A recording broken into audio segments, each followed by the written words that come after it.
tidak euforia yang berlebihan. Kita semuanya harus percepat proses vaksinasi ini dan tetap taat terhadap protokol kesehatan. Terutama memakai masker.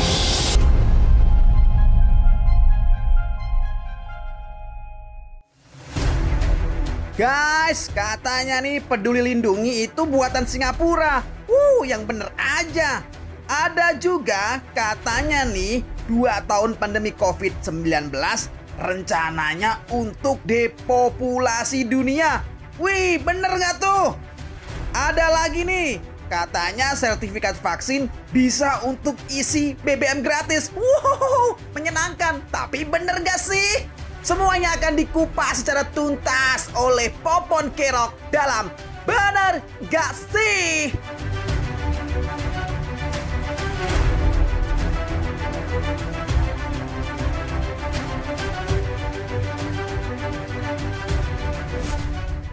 Jumpa lagi di BKS, bener nggak sih? Ungkap fakta di balik hoax bersama gue Popon Kero. Ya, nih sekarang zaman lagi sulit nih. Kita mau kemana-mana harus scan aplikasi Peduli Lindungi. Cuma masalahnya di beberapa mall tuh masih terbatas. Kadang-kadang barcode-nya yang di-scan cuma 1. Sehingga kita ngantri panjang banget. Panjang sampai mall sebelah. Dan juga masih banyak masyarakat yang belum mengerti banget tuh cara penggunaannya. Sehingga gitu bikin antrian panjang. Ya maksudnya kalau bisa scan barcode-nya tuh dibikin banyak lah. Jadi orang nggak perlu ngantri. Misalnya di baju security-nya gitu ya. Di sini ada barcode, di sini ada barcode, sini ada barcode. Jadi orang gampang tinggal scan ke security-nya kan di mana-mana. Jadi security ntar berasa model di foto-fotoin orang. Nah, semoga orang-orang jadi makin paham lah cara penggunaan aplikasi itu ya. Seperti biasa kita di BGS bakal bahas berita-berita. Ada 3 berita yang kita akan ungkap, itu fakta atau hoax. Tapi bukan gue yang ungkap. Nanti kita bakal tanya ke seseorang yang ahli di bidangnya. Pokoknya dia paling jago dalam mendeteksi hoax. Nah, berita yang pertama nih soal aplikasi Peduli Lindungi tadi yang gue bilang. Yang selama ini kita akses. Katanya buatan Singapura. Wah, masa iya sih? Coba deh kita lihat dulu beritanya ya. Kabar kali ini menyasar aplikasi pelacakan COVID-19 miliki pemerintah Indonesia, Peduli Lindungi. Tiba-tiba beredar kabar bahwa aplikasi ini buatan Singapura.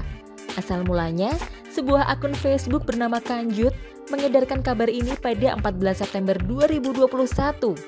Akun tersebut membagikan poster bertuliskan, ternyata aplikasi Peduli Lindungi itu aplikasi bikinan Singapura. Gila, seluruh data kita direkam Singapura dan kedaulatan data Indonesia sudah di tangan mereka. Meski ini aplikasi Telkom, mereka tahu alamat kita, tanggal lahir kita, email kita, makan apa, kita kemana saja, semua mereka tahu. Sayangnya poster tersebut tidak jelas sumbernya. Akun Kanjut juga sempat menulis caption sumpah serapah dalam unggahannya mengomentari poster itu. Kepala Dinas Komunikasi dan Informasi Jawa Timur Beni Sampirwanto menegaskan bahwa informasi yang tersebar di platform Facebook ini adalah hoax. Seperti diketahui bahwa aplikasi Peduli Lindungi adalah aplikasi buatan pemerintah Indonesia untuk melacak dan pemetaan COVID-19 di Indonesia. Aplikasi ini terbentuk atas kerjasama banyak pihak, termasuk Kementerian Komunikasi dan Informasi, Kementerian Kesehatan, Kementerian BUMN, dan Komite Penanganan COVID-19 dan Pemulihan Ekonomi Nasional KPCPEN. Nah, untuk kejelasannya, kita kembalikan ke Popon Kerok yang akan cek fakta dengan ahlinya ahli. Intinya, inti ungkap hoax. Bang Jack dari Mavindo.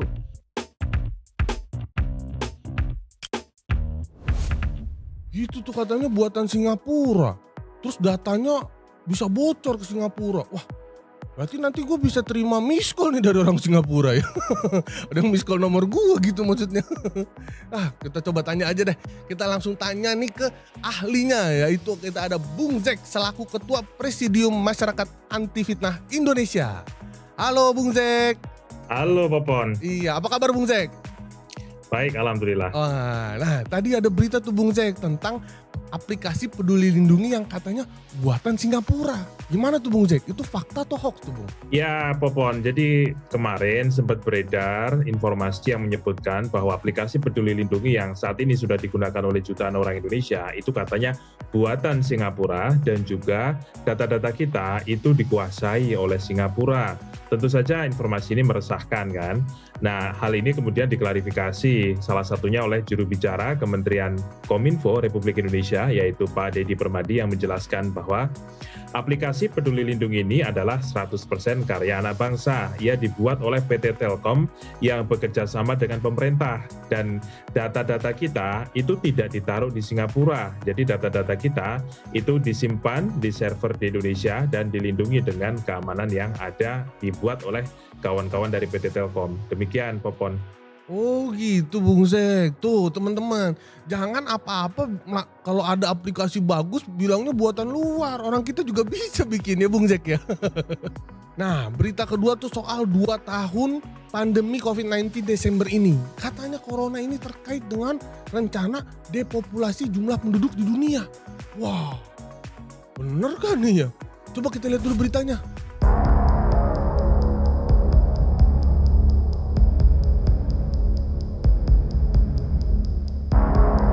Apa?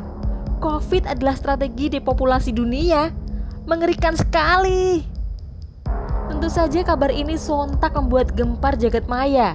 Sebuah akun Twitter bernama Semesta Bersabda atau @S4H4B4T6 mengunggah sebuah narasi konspirasi yang menyatakan bahwa COVID-19 adalah rencana depopulasi dunia. Unggahan itu disebar pada 4 Oktober 2021. Semesta Bersabda menuliskan narasi depopulasi dengan tambahan narasi bernada nyinyir soal lengahnya prokes masyarakat yang dibiarkan terjadi. Untuk meyakinkan pernyataannya, dia juga mengunggah foto jurnal ilmiah yang telah dipublikasi. Dalam foto tangkapan layar, disebutkan bahwa metode pemeriksaan COVID-19 telah dipatenkan oleh Rothschild di tahun 2015. Faktanya, pada tahun 2015, Rothschild mengajukan paten untuk sistem pengumpulan data biometrik. Ketika pandemi COVID-19 terjadi di tahun 2020, paten tersebut kembali diajukan dengan metode Continuation in Part Application atau pengajuan lanjutan untuk sebagian cara. Sebab sebagian cara dalam sistem yang sama dapat digunakan untuk meriksa apakah seorang terjangkit penyakit COVID-19 dalam metode pengajuan paten lanjutan. Tanggal yang harus dicantumkan adalah tanggal ketika paten untuk sistem asli diajukan, yaitu pada tahun 2015. Selain itu ada foto berikutnya. Disebutkan bahwa dokumen milik Bank Dunia menyatakan bahwa sebuah program bernama COVID-19 Strategic Preparedness and Response Program atau SPRP akan berakhir pada 31 Maret 2025. Faktanya, dalam dokumen yang sama telah dijelaskan di beberapa halaman selanjutnya bahwa program tersebut merupakan program bantuan dari Bank Dunia untuk negara-negara anggotanya dalam mengatasi dampak dari COVID-19. Kabar burung macam ini bukan hal baru selama pandemi. Jamak banget kejadian COVID dan konspirasi depopulasi manusia jadi semacam tren yang sering membuyarkan masyarakat. Memang sulit sih ngebedain ini hoax atau enggak kalau buat rakyat jelata. Harus ada yang ngecek kebenarannya agar nggak nambah resah, gundah, dan gelisah kecarut-marutan informasi pandemi hari ini. Nah, Pon, coba tanyain kebenarannya sama Bang Jack ya, biar nggak resah nih kita pada.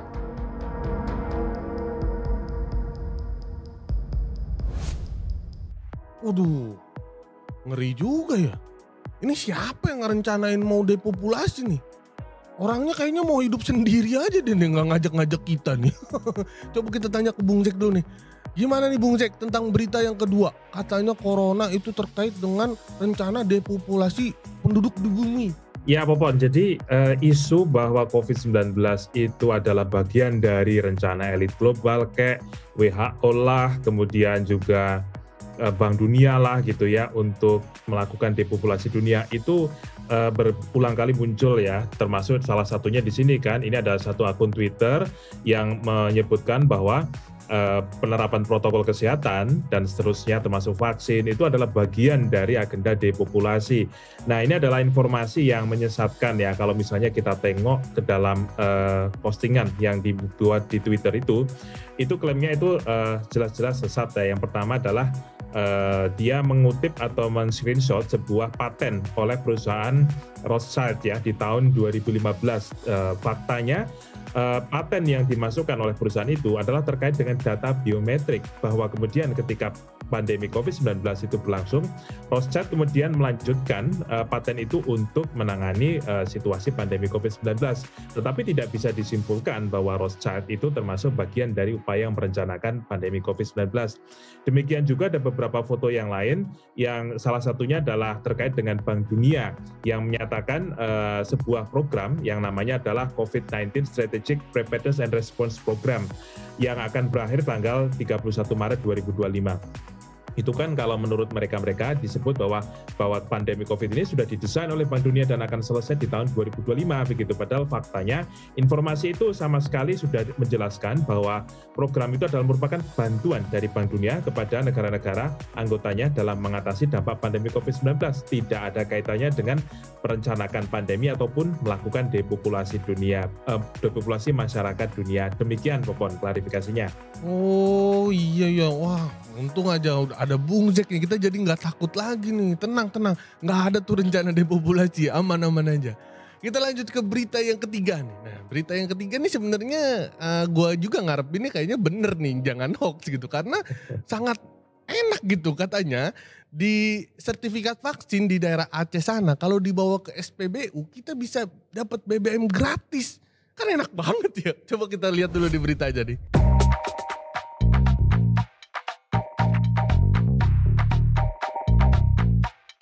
Beberapa waktu lalu, satu akun Twitter bernama @kaila_ashkiyah membagikan sebuah foto surat resmi yang dikeluarkan oleh Satuan Brimob Batalion C Pelopor, Polda Aceh.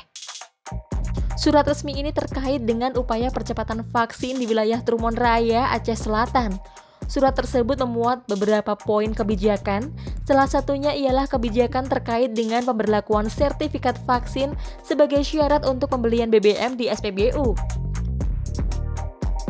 Melansir dari anteroaceh.com, Komandan Batalion atau Danyon Brimob C Pelopor Polda Aceh, Kompol Hari Purnomo menegaskan bahwa kebijakan terkait sertifikat vaksin yang dijadikan sebagai syarat untuk mengisi BBM di SPBU adalah hoax.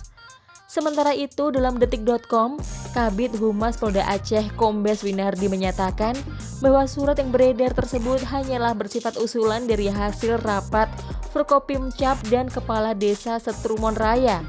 Sehingga Kombes Winardi memastikan bahwa Polda Aceh tidak memiliki wewenang untuk menerbitkan kebijakan terkait hal tersebut. Oleh karena penentuan kebijakan terkait sertifikat vaksin yang dijadikan sebagai syarat untuk membeli BBM di SPBU hanya dapat diputuskan oleh Bupati Aceh Selatan, bukanlah berdasarkan keputusan Polda. Nah, gimana nih kebenarannya, Pon? Yuk kita bahas langsung bareng Bang Jack. Nah, kan gimana? Enak banget kan, cuma bawa sertifikat vaksin kita bisa dapat BBM gratis, kita bisa keliling kemana-mana aja dia kan, nggak takut kehabisan bensin.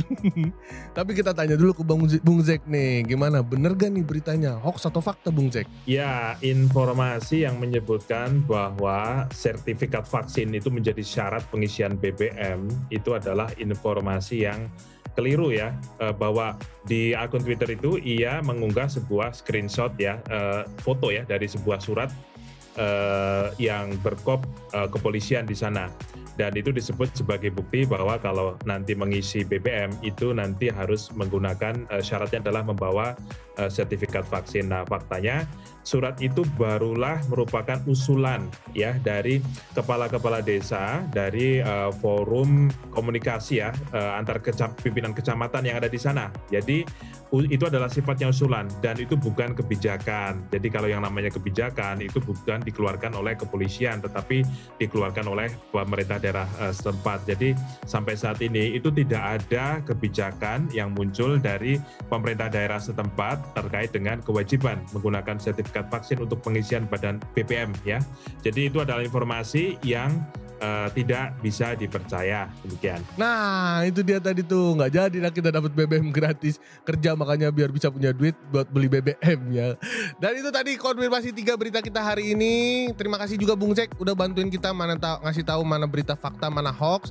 Nah kalau teman-teman masih nemuin berita yang ragu nih hoax atau fakta, bisa langsung cek nih di s.id/infovaksin ya kan, karena kalian bisa langsung cek tuh di situ. Terima kasih Bung Jack sekali lagi atas bantuannya hari ini.